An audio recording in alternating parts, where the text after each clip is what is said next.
wanasema practice make perfect. Vile huko kwa practical. Next utaenda ufanye vile tumefanya hapa nyumbani. Ndio Islam kata leo kata chielo. Ukikawa watu practical kaka ndio tunamwona sawa. Haya mwalimu, chukua maiki mchungaji anayo. Fungua Nehemia. Weka hapo kitu msomo. Inasema Nehemia 8:4 inasemaje? Nehemia 8:4 inasemaje? Nehemia, kitabu ni cha Nehemia 8:4 inasemaje? Wacha niende kwa Nehemia mwalimu. 8:4. Kitabu cha Nehemia 8:4. Wacha nikamate kitabu ni cha Kutoka Nyakati. Ndio hiyo naiangalia Nyakati ya kwanza ya pili. Ukurasa wa 400. Haya, nimefika mwalimu. Haya, twende 8:4. 8:4 inasemaje? Umejua kwa maneno ya Mungu hakuna aibu. Inasema Yesu, ngoja kidogo msomaji. Yesu anasema katika 13 baadaye. Kwa ajili hii nasema nao kwa mifano. Kwa kuwa macho wanayo hawaoni, masikio wanayo hawasikii. Sasa tutafuata Yesu tufundishe kwa mifano. Huyu ni mfano. Naam. Tunaleta mfano ili watu waelewe. Soma Nehemia 8:4. 8:4 nasema. Inasemaje? Wacha nimefika mwalimu. Nasema inasemaje? Ezra kuhani mkuu. Sasa kuhani tena unatoka. Ezra kuhani mkuu. Sasa hiyo uwezi. Chakiti ya wenyewe. Tafuta chakiti ya wenyewe. Inasimama. Haya. Haya, twende mwalimu. 8 inasema mwalimu. 8:4 inasema. Inasemaje? Inasemaje? Ezra kuhani mkuu akasimama. Kwa nimefika mwalimu. Unajua nimeona hiyo membari mpaka linapangwa. Hautakaa sana mwalimu. Sio na wasiwasi mchungaji. Anasema naye Ezra Ezra kuhani akasimama juu ya mimbari. Ya nini? Akasimama juu ya nini? Juu ya mimbari. Fundisha imani kidogo. Juu ya mimbari ya mti. Sasa mimbari, wakienda kwa msikiti, kule mbele kuna kiti ambacho imamu anasimama kwa ajili ya kutoa mawaidha au anakalia kwa ajili ya kutoa mawaidha. Huko najua vile inaitwa. Sasa tunaambiwa Ezra kuhani mkuu akasimama juu ya mimbari. Waliokuwa wamefanya kwa kusudi hilo. Na karibu sasa na Ezra wakasimama Mesia na Shema na Anaya na Uria na Hilkia na Mesaya mkono wake wa kuume. Huo ni mkono wake wa kuume, wakasimama. Mkono wake wa kushoto Pedaya na Misbaeli twende na Malkia twende na Hashamu twende, Aspadani twende, Zekaria twende na Mshelamu. Maliza. Ezra akakifungua kitabu. Sasa Ezra akakifungua kitabu machoni pa watu wote. Alafu maana ilikuwa juu ya watu wote. Alafu na hapo alipokifungua watu wote walilia. Alipokifungua kitabu sasa akakimu swala. Swala shuka uso. Watu wote wakasimama. Kimu swala. Allahu akbar, sallallahu alaihi wa Muhammad rasulullah. Hayya ala salat, hayya ala falah. Katika masala. Allahu akbar, la ilaha illa Allah. Ya hukimu mbadilishie mwalimu.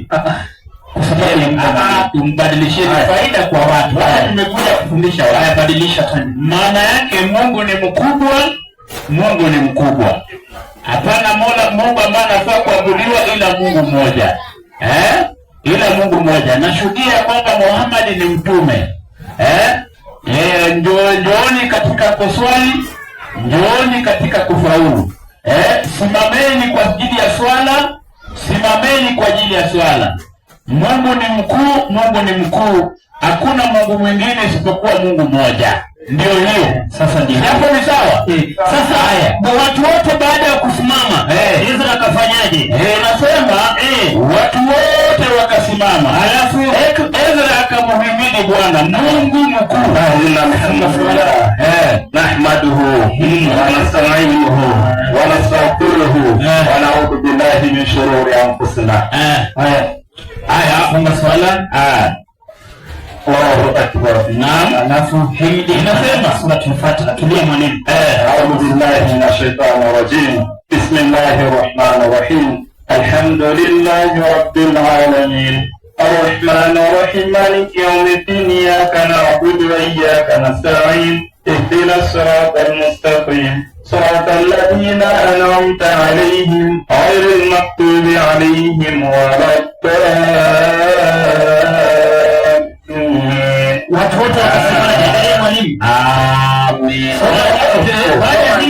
wote wanasema watu wote wakasemaje? Wakasimama wakasema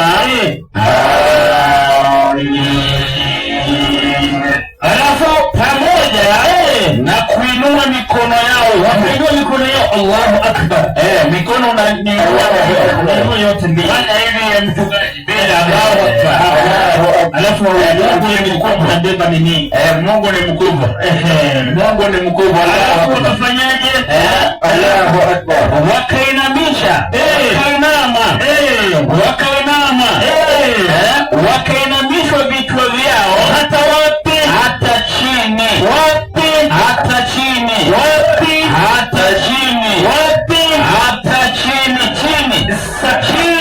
Sakafuni. Wewe umebaki na chini. Chini utafika pale watu walifika. Hivyo chini. Chini. Kwani hapo mchungaji ni chini. Chini hapo si juu. Hapo ni chini. Nasema chini. Hapo ni chini. Chini hapo.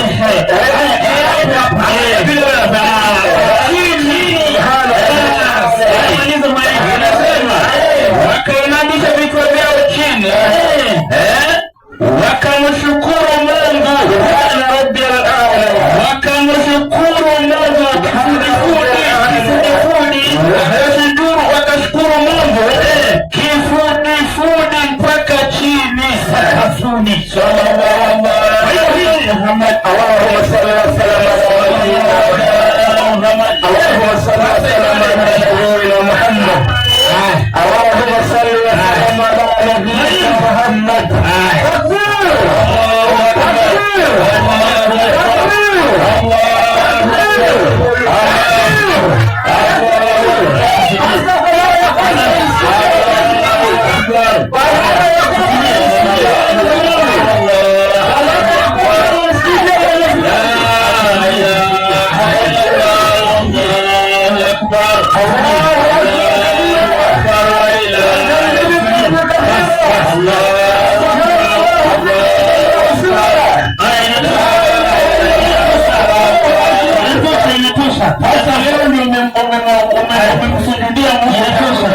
Inatosha mwalimu. Ibada ndio hivyo. Inatosha mwalimu.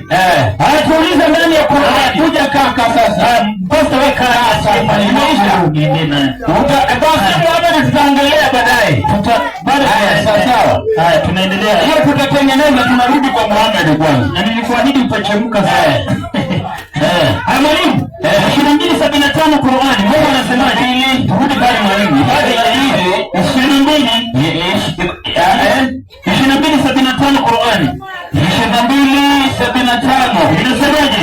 Inasema mwalimu, inasemaje? Kitabu ni cha Qur'ani 22:75 Al-Hajj inasemaje? 75 inasema. Inasemaje mwalimu? Mwenyezi Mungu mchagua mitume 178. Inasema 77 enyi mliamini, salini, rukuni, kumbe tusali, turukuni, alafu na kusujudu, na kumwabudu Mola wenu. Kumbe ndani ya Qur'ani tunaambiwa fanyeni mema. Tusali kwa kurukuu na kufanya nini? Na kusujudu. Tusali kwa kurukuu na kufanya nini? Na kusujudu. Twende mbinguni tumuulize Mungu. Kule mbinguni viumbe ambavyo unavyo mbinguni vinafanya ibada, vinafanyaje?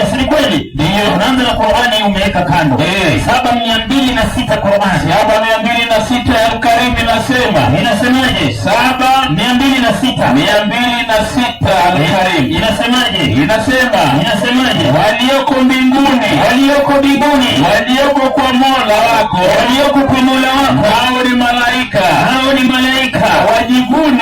Kwa nini? Wakaacha kuabudu Mola wao. Kumbe malaika hawajivuni wakaacha kuabudu nani? Mola wao. Waliandiko. Kwa kuwa ni wakubwa. Twende. La.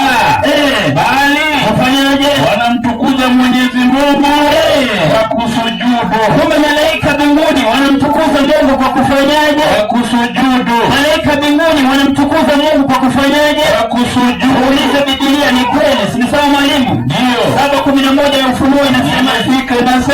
Inasemaje? Na inasema na malaika wote. Na malaika wote walikuwa wakisimama pande zote. Walikuwa wakisimama pande zote. Kile kiti cha enzi. Na kile kiti cha enzi. Na za hao wazee. Na za hao wazee. Na za wale wenye uhai wanne. Na za wale wenye uhai wanne.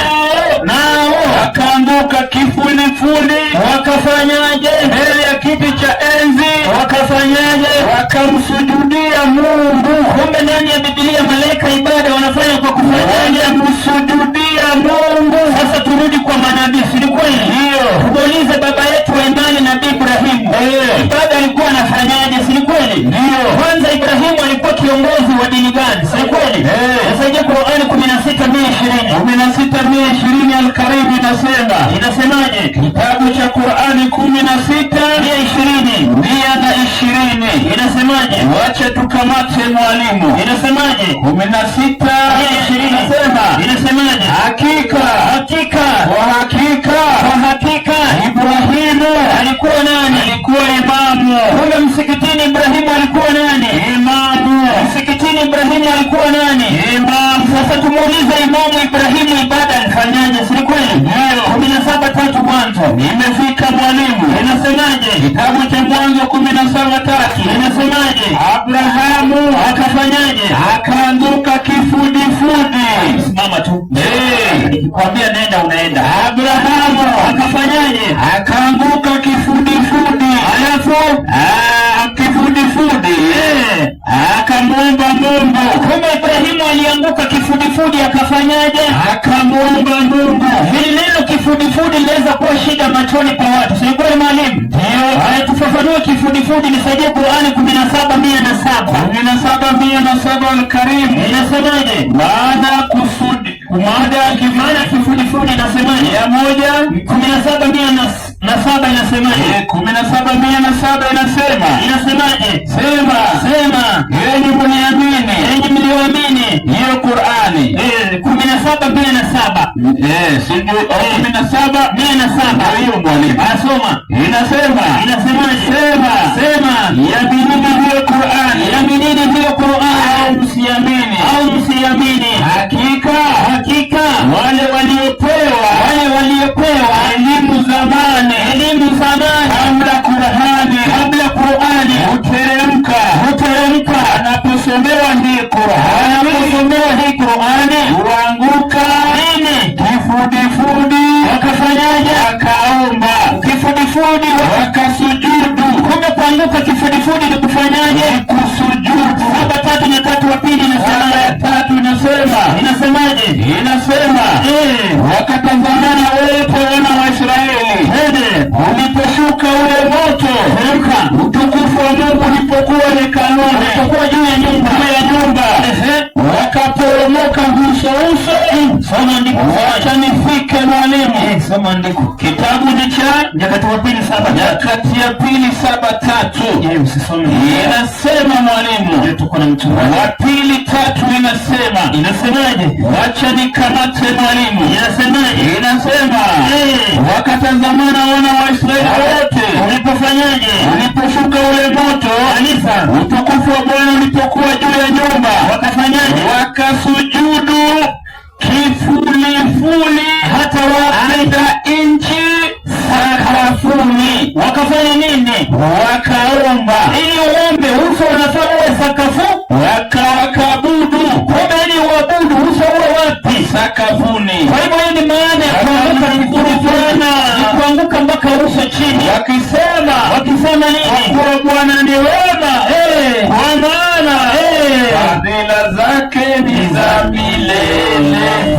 Sasa tumuulize Musa.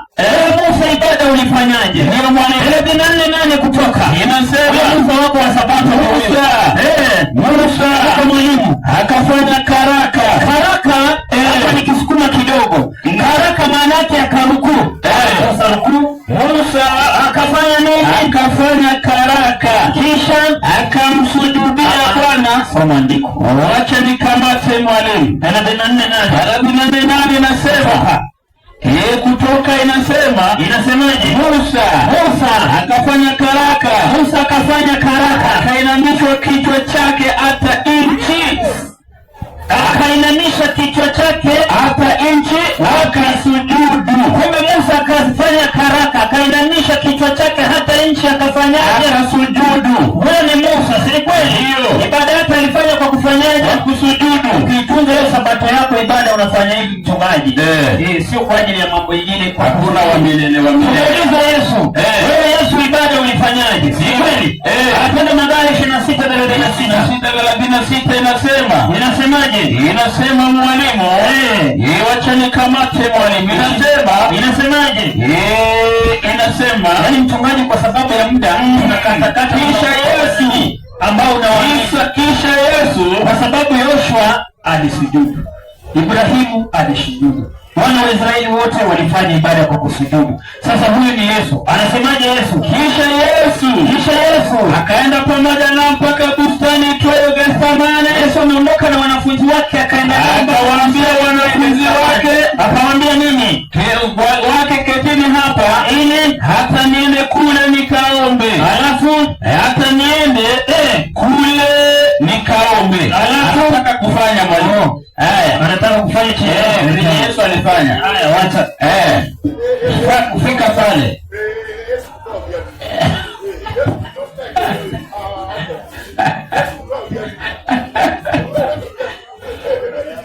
Sasa mwalimu, hapa mchungaji amekwama nje ya msikiti, si kweli? Haya, tumuingize msikitini mchungaji. Kwa sababu anasema Yesu hakutoa nini? Hakutoa viatu. 4:16 Luka haraka inasemaje? Inasema akaenda Nazareti. Hapo alipolelewa.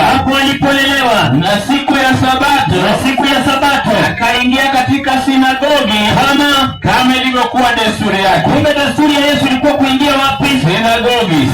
Biblia inatuambia ni nini? Ni msikiti. Kumbe kawaida ya Yesu ilikuwa kuingia wapi? Msikitini. 11:29 Mathayo. Jitieni nira yangu. Kumbe Yesu anasema jitieni nini? Nira yangu. Alafu mjifunze kwangu. Kumbe tujifunze kwa nani? Kwa Yesu.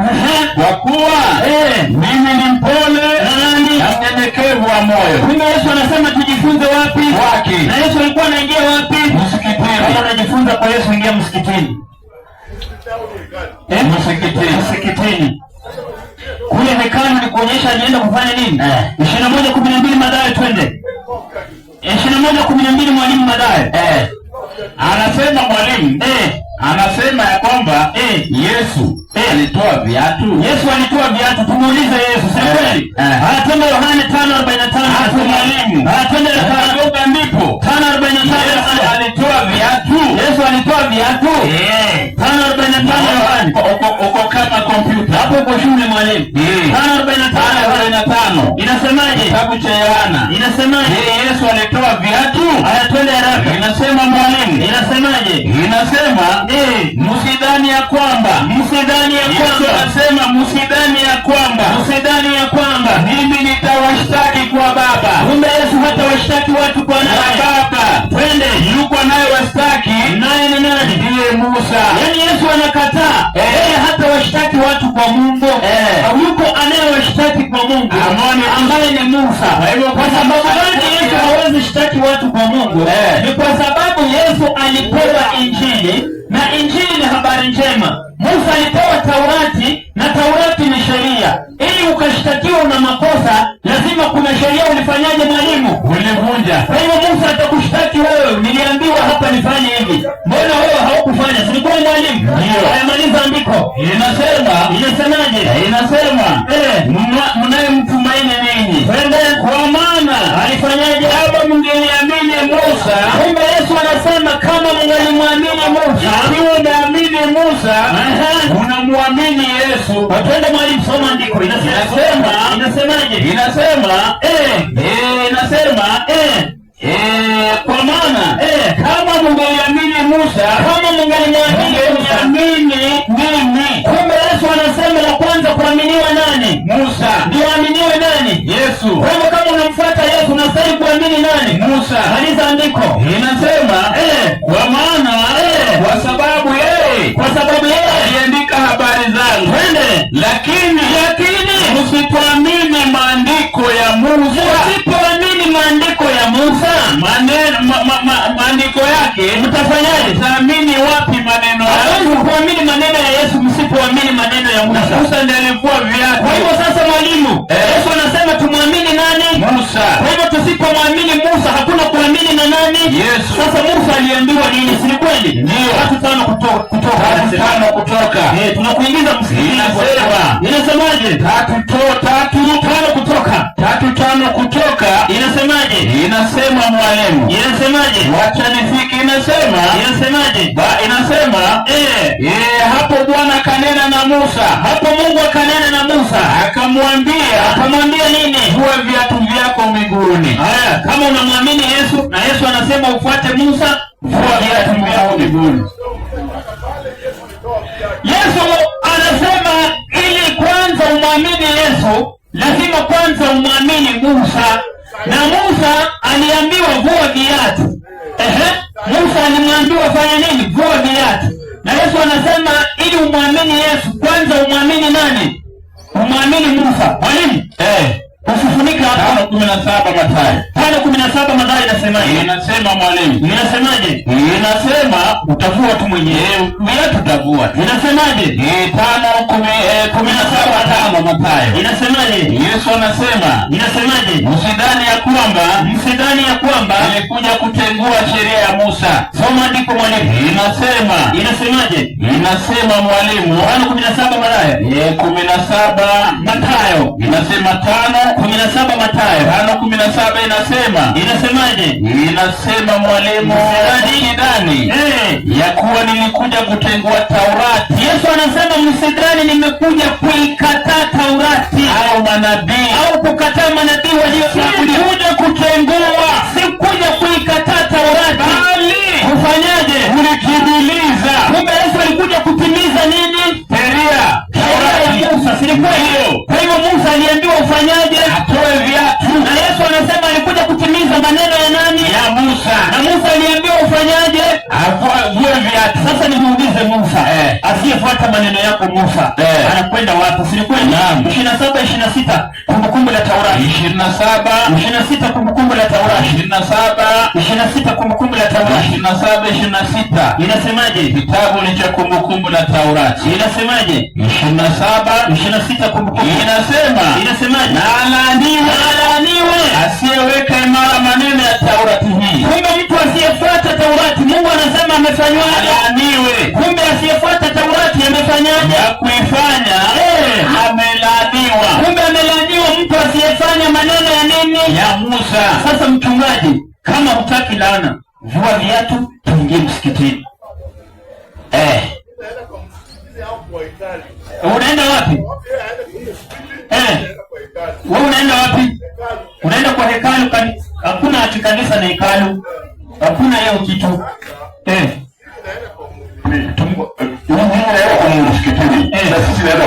Nini? Sisi mnaenda wapi? Naenda kwa kanisa. Hakuna, uendagi kanisa wewe. Andiko gani? Kwa Yesu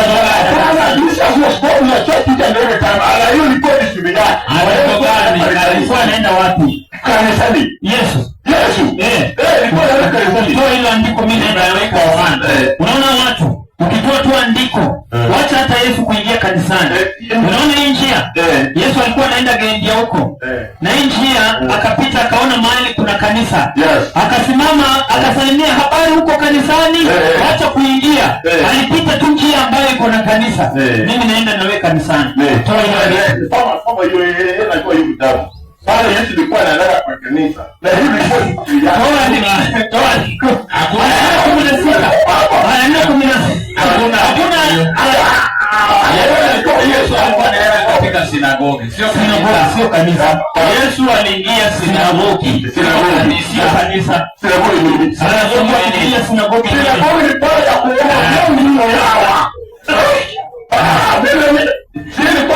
Sinagogi ni pale ya kuomba. Soma sinagogi. Sisome. Hii ni watu wa Mungu. Hii ni ya Mungu. Ina Biblia. Sinagogi. Msikiti wa Wayahudi. Kwa hiyo sinagogi ni nini? Wayahudi. Wayahudi ni watu. Wayahudi ni watu. Wayahudi ni watu. Ni watu kama hapa kuna watu wa Wajaluo wa Kindu. Mwalimu pia mimi msikitini. Hii na shule ya Yesu ni kwa na sinagogi. Na hii sinagogi ni pale ya kuabudu. Mchungaji, sinagogi ni msikiti, Biblia imesema. Usiongeze, usipunguze. Si kweli? Biblia inasema usiongeze, usipunguze. Msikiti pale ya kuomba Mungu. Haya, Yesu alikuwa anaenda msikitini. Tunataka alikuwa anaenda kanisani. Soma. Inasemaje? Mpe asome. Inasema yanga Agano la Kale, maandiko matakatifu na Agano Jipya. Anza juu. Maandiko ya matakatifu ya nani? Ya Mungu. Yaitwayo Biblia. Hiyo Biblia inasema sinagogi ni nini? Biblia inasema sinagogi ni nini? Sinagogi ni msikiti wa Wayahudi. Kabila ya Wayahudi walikuwa naenda wapi? Yesu kabila alikuwa kabila gani? Yesu Yahudi. Kwa hiyo Uyahudi wake alikuwa naenda wapi? Kwa msikiti. Imeisha mwalimu. Imeisha. Hiyo imeisha. Mpe maiki. Usimnyanyase, mpe maiki. Mpe tu ashike mkononi. Mimi nasema hakuna tofauti. Kanisa, hekalu, msikiti. Msikiti ni pale ya kuomba Mungu. Kanisa. Mimi nakupa tofauti ya hekalu, msikiti na kanisa. Kwa sababu sinagogi ni msikiti, ni kitu kimoja. Sasa nakutofautishia kati ya hekalu na kanisa. Si kweli? Haya, mwalimu. Nisaidie kitabu. Na hiyo najua. Shika hiyo maiki ni yako. Sasa tunaipigania. Sasa tofauti gani iko kati ya kanisa na hekalu? Asante. Chukua mbrimato. Nisaidie ukurasa wa 2086. Hii hapa juu ya hapa. Ukurasa wa 2086. Yes. Alafu mchungaji, mimi nafikiria wakati unafanya theology mambo mengine kufundisha mambo madogo kama haya. Hapana, ndio pale wewe unasema kwa sababu kanisa, hekalu, sinagogi ni pale ya kuomba Mungu. Na Mungu anasema hata kwa nyumba yako. Hakuna wewe unaweka kama kanisa. Hakuna mahali imeandikwa kanisa ni mahali pa kuabudu Mungu. Hakuna. Wacha tusomee nini maana ya kanisa. Ukurasa wa 2086. 2086. Kanisa na 86. 2086. Haya, nimefika. Inasemaje? Inasema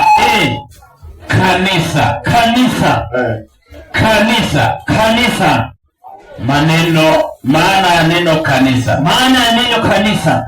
Katika Kiyunani, katika lugha ya Kiyunani kanisa eklesia. Ni eklesia.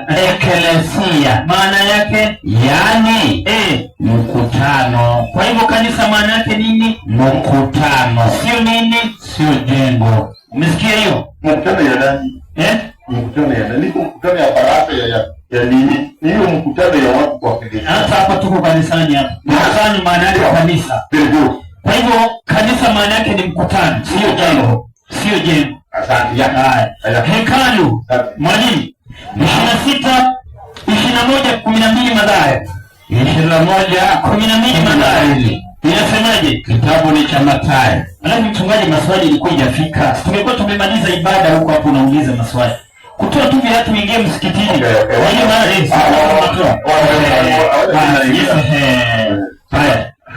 tuingie tu. Mwalimu, tuendelee na ile 26:36 Mathayo. Ninasema saidia mchungaji. Msaidie. Huyo huyo atakuwa mweka hazina wetu kule msikitini.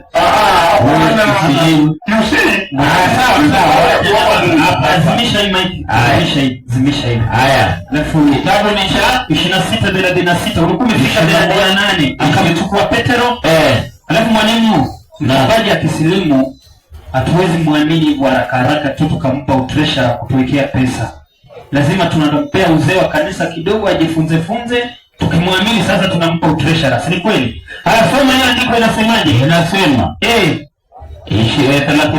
38 twende, inasemaje? Inasema kisha Yesu akaenda pamoja nao mpaka bustani itwayo Gethsemane. Akawaambia wanafunzi wake 12. Ketini hapa, twende haraka mwalimu, nende kule nikaombe. Wakamchukua Petero. Yesu katika wanafunzi 12 alichukua watatu, na wale wawili wa Zebedayo. Akamchukua Yohane na Yakobo, wana wawili wa Zebedayo. Akaanza kuhuzunika na kusononeka. Ndipo akawaambia nini? Roho yangu ina huzuni nyingi kiasi cha kufa. Kaeni hapa mkeshe pamoja nami. Akaenda mbele. Sasa Yesu akatengeneza jamaa, bimaana akaenda mbele kidogo. Sasa yeye akaenda mbele, ni imamu. Sasa sisi tunamfuata tunabaki nyuma. Akaenda mbele kidogo. Alafu akaanguka kifulifuli. Kifulifuli ni nini? Vile unaona kifulifuli. Tulisoma kifudifudi ni kuweka kichwa sakafuni. Ndio maana kifudifudi. Akaenda hivyo akaweka uso chini kifudifudi. Chini kabisa. Kifudifudi chini kabisa. Unaogopa kifudifudi. Alafu akasema akaomba. Kumbe anaomba kichwa kiko wapi? Chini. Yesu anaomba kichwa kiko wapi? Chini. Sio mchungaji. Chini. Sio hivyo ni uko na stress na mwili. Lakini hapo chini atakuwa chini.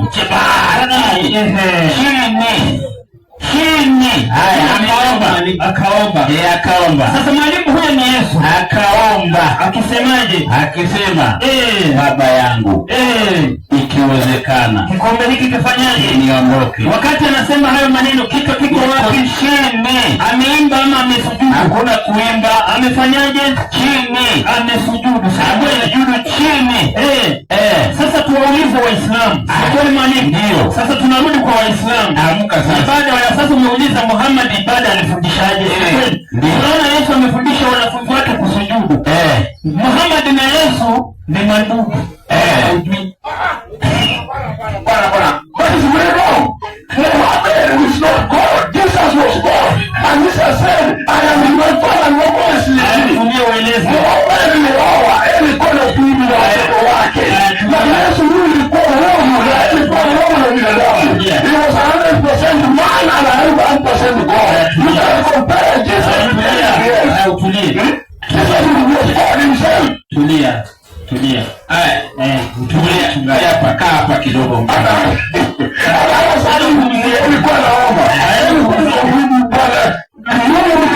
ndani ya Mungu, ilikuwa ndani yake. Yesu ni mzao wa Isaka. Yesu ni mzao wa Isaka ndani ya Biblia. Ni mzao wa Isaka. Ni mjukuu wa Isaka. Yes. Asante. Isaka ni mtoto wa nani? Mtoto. Wa Ibrahimu. Si kweli? Ndio. Ibrahimu alikuwa na watoto wawili. Nani na nani? Isaka na Ishmaeli. Isaka na Ishmaeli. Yes. Kwa hivyo Yesu ni mjukuu wa Isaka, si kweli? Yes. Na Muhammad ni mjukuu wa Ishmaeli. Yes. Wanakuwa mandugu ama si mandugu? Hao walikuwa mandugu. Sasa unapigana niende wale. Baba Jesus chini. What you can't understand. Jesus was both man and God, not man. Jesus himself was God. Wacha tumalize kufundisha ibada. Wacha tumalize ibada. Yaani unashukania umesema ama shida inakuwa ni mwalimu, tunawauliza wafuasi wa Muhammad, Nao ibada wanafanyaje? Si kweli? Ndio. 48:29 Qur'an inasemaje? Muhammad ni mtume wa Mwenyezi Mungu. Kumbe Muhammad ni mtume wa nani? Wa Mwenyezi Mungu. Teremka. Na walio pamoja naye, na walio pamoja na Muhammad ni wenye nyoyo thabiti mbele ya makafiri. Ni wenye nyoyo thabiti mbele ya makafiri. Utawaona wakirukuu,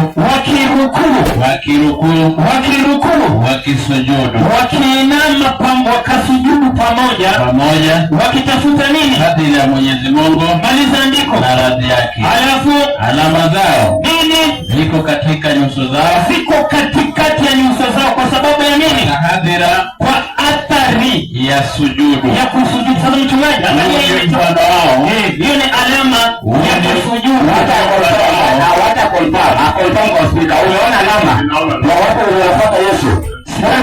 Unaona alama ya watu wanaofuata Yesu. Mwalimu, ile alama ya nini? Naomba tumieni maiki wachane na hiyo maiki. Sasa wale wanaosujudu tunaambiwa athari, yani alama zao ziko katikati ya nyuso zao. Umeona hiyo alama? Ndio hiyo. Kwa sababu ya kusujudu tunaita nuru, bi maana mwangaza.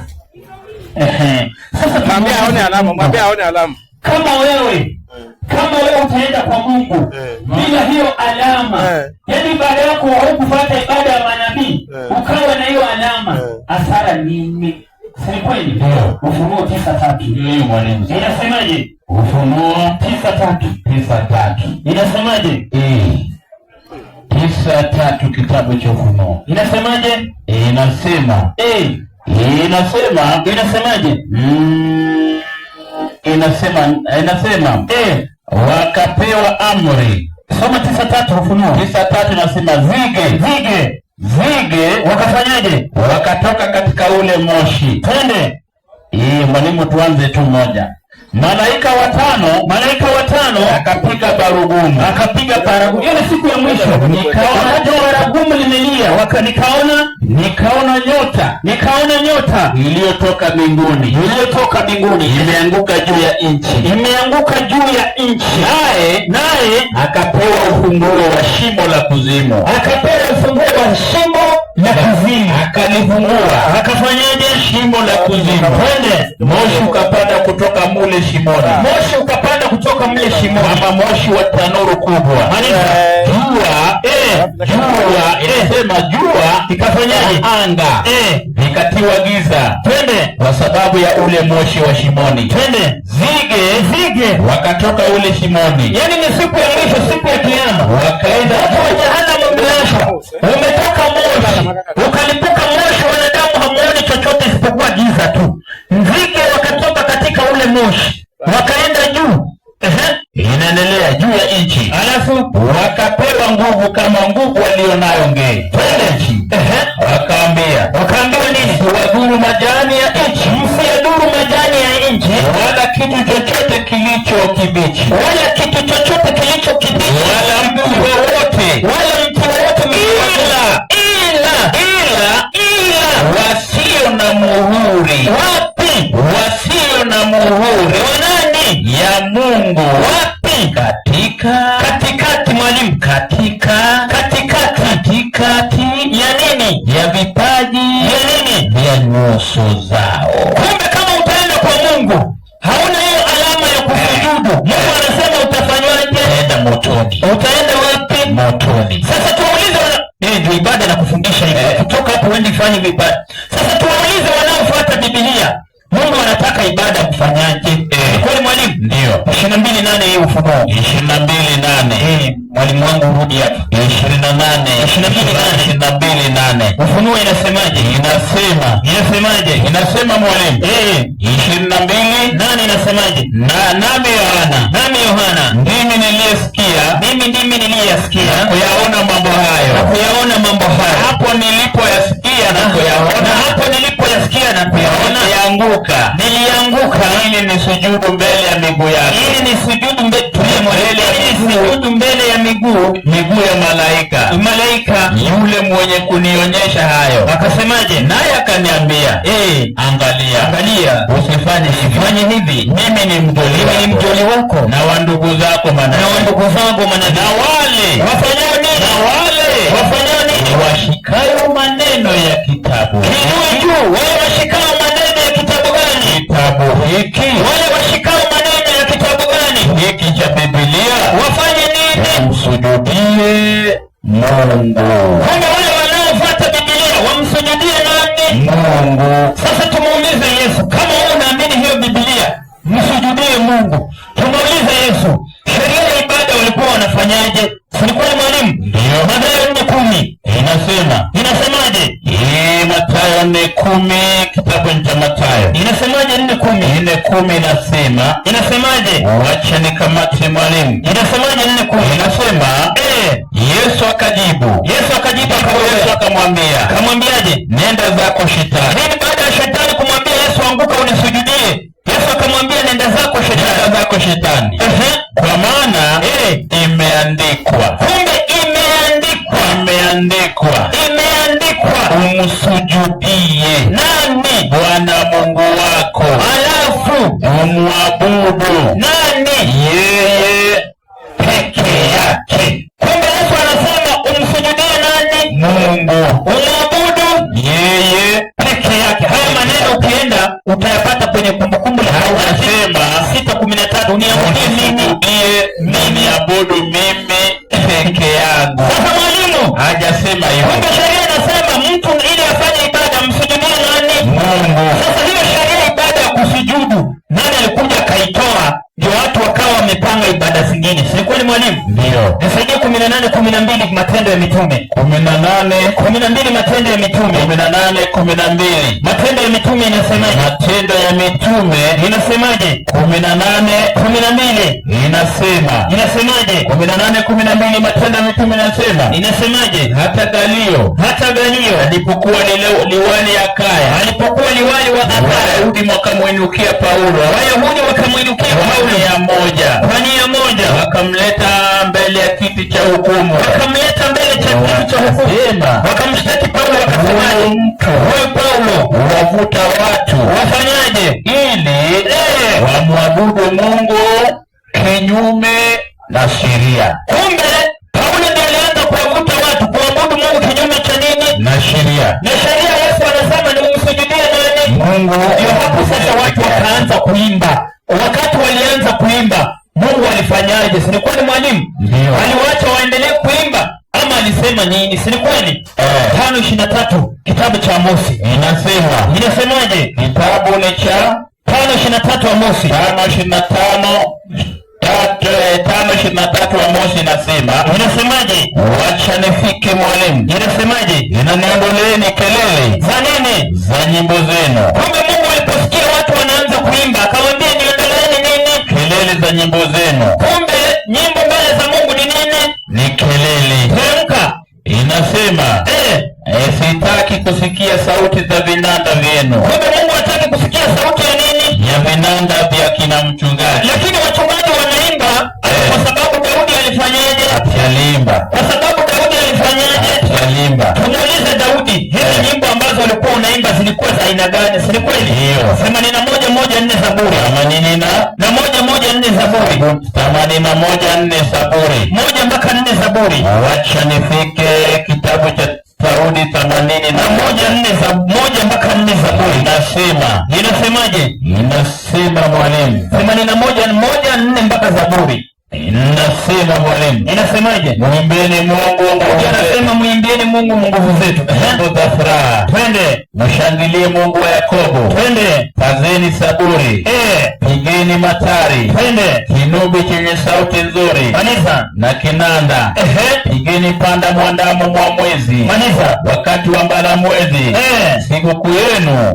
Kwa maana ni sheria kwa wana wa Israeli. Kumbe kuimba Daudi anatuambia ni sheria kwa watu gani? Wana wa Israeli. Hapa Kenya kuna Waisraeli. Sijui kama huyu ni Mwisraeli. Lakini sasa tumuulize Mungu, hizo nyimbo za Daudi ulifurahishwa nazo? Kama ilikuwaje?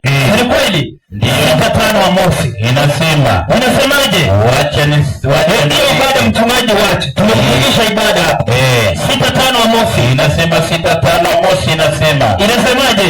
Inasema mwalimu.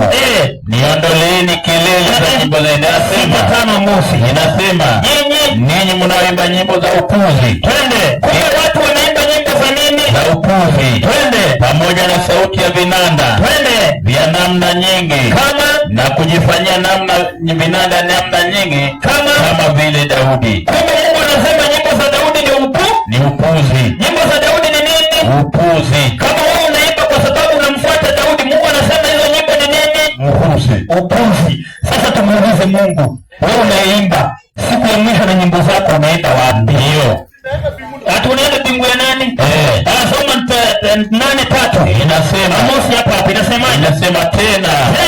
Nyimbo za hekalu. Nyimbo za hekaluni. Nyimbo za hekaluni. Nyimbo za hekaluni. Zitakuwa vilio. Ati zitakuwa nini? Vilio. Zitakuwa nini? Vilio. Twende. Siku ile.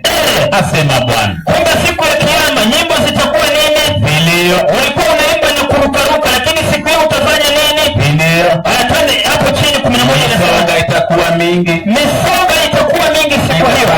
Kila pahali itatapakaa. Wataitupa. Na kunyamaza kimya. Kwa hivyo mchungaji, kama unaimba mtu atakudanganya utaenda ufufuo mbinguni, hakuna. Mungu yangu hiyo hakuna. Mungu anasema jikoni. Na hauendi kuota moto. Kwa hiyo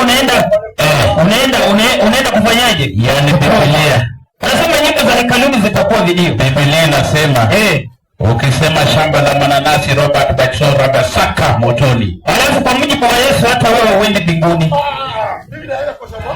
Wewe uende mbinguni. Wewe Yesu amesema uende mbinguni.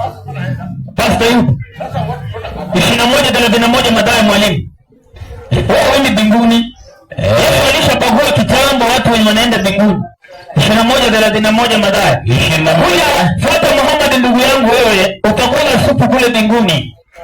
21:31 Mathayo. Alafu hapo nitafanya kuchunguza mchungaji kidogo.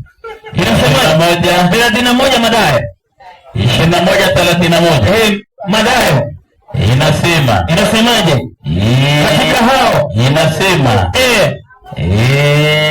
inasema je, katika hao wawili, katika hao wana wawili, ni yupi aliyefanya mapenzi ya Mungu? Ni yupi aliyefanya mapenzi ya Mungu? Ya babaye. Wakamwambia ni yule wa pili. Wakasema ni yule wa pili. Basi Yesu akawaambia, akawaambia amini. Watosha ushuru. Watoza ushuru. Yaani watosha ushuru. Makanjo, watosha ushuru. Makanjo. Na kina nani? Na makahaba. Makanjo. Na kina nani? Na makahaba. Wanafanyaje? Wana makahaba. Watatangulia pasta kuingia katika ufalme wa mbinguni. Kumbe mbele ya pasta kuna kana kina nani na kina nani? Makahaba na watosha ushuru. Haya, mpe maiki. Sikiza swali. Kati ya watoza ushuru na kahaba, kwa mjibu wa Yesu, wanatangulia kuingia katika ufalme wa mbinguni. Yako ni gani ili utangulie kuingia ufalme wa mbinguni? Mimi unajua Yesu alichukua hiyo pesa, nasema hii ni ya Kaisari. Nipe na katikati. Si ndio? Sasa mimi nafanya vitu ile Mungu nataka. Sasa mwalimu, kama Mungu nasema kama wewe vitu yeye hapana nataka. Hata kuimba kama wewe unaimba. Ni sasa wewe unapiga kelele tu. Kumbe nyimbo ni kelele. Kelele kama wewe pastor. Hapana fanya desturi ya Yesu. Sio wewe unapiga kelele. Sasa desturi ya Yesu ilikuwa kusujudu. Unasujudu hapo. Yesu hakuimba. Hapo nalo andiko aliimba. Aliimba. Atoa andiko. Wacha wewe na. Aliimba. Yesu aliimba. Utoe andiko. Utoe andiko. Yesu alienda hekaluni au akaenda sinagogi akaanza kuimba. Sasa mwalimu, nafikiria mimi nitakomea hapo. Nikupe mic. Mimi nimefundisha ibada. Kama hautafanya ibada ambayo tumefundishana hapa, kuna ibada zingine